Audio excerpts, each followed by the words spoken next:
তো নমস্কার বন্ধুরা, আপনার ভোটার আই কার্ডের ডিটেলস মানে পার্ট নাম্বার, পোলিং নাম্বার, বিধানসভা ক্ষেত্র বা আপনার বিএলও কে এইসব ডিটেলস জানার জন্য আপনাকে আসতে হবে voters.eci.gov.in।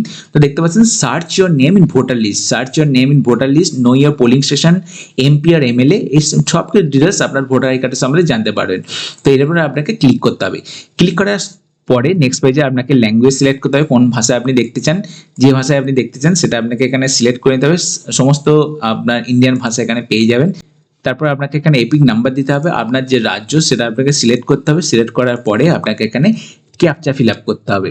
ক্যাপচা ফিল আপ করে সার্চ করতে হবে। সার্চ করার পরে দেখতে পাচ্ছেন এখানে আপনার সমস্ত কিছু ডিটেলস এখানে দেখিয়ে দেওয়া হবে। আরো ডিটেলস দেখা, ভিউ ডিটেলস আপনাকে ক্লিক করতে হবে। পরে দেখতে পাচ্ছেন আপনার নাম, আপনার রিলেটিভস নেম, আপনার রিলেটিভস লাস্ট নেম, এসবগুলো এখানে দেখানো হবে। এপিক নাম্বার, রাজ্য, আপনার এখানে পার্লামেন্টারি কনস্টিটিউয়েন্সি কোনটা, অ্যাসেম্বলি কনস্টিটিউয়েন্সি কোনটা, আপনার কোথায় ভোট দেন সে বুথের কেন্দ্রের নাম, পার্ট নাম্বার, সিরিয়াল নাম্বার এখানে দেখিয়ে দেওয়া হবে।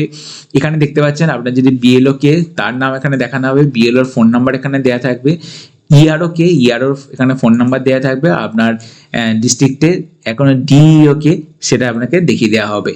আর আপনার এখানে ডাইরেক্ট বিভিন্ন ফর্ম ফিল আপ করার লিঙ্কও থাকবে। ফর্ম 8 হচ্ছে যে কারেকশনের জন্য, কোনো ভুল থাকলে এখানে কিছু ভুল যদি থাকে এখানে কারেকশন করার জন্য ফর্ম 8 ফিল আপ করতে হবে, যার ভিডিও আমি আলাদা করে বানিয়ে রেখেছি। আর আপনার যে নতুন করে নাম তুলতে চান তাহলে এখানে আপনাকে ফর্ম 6 ফিল আপ করতে হবে।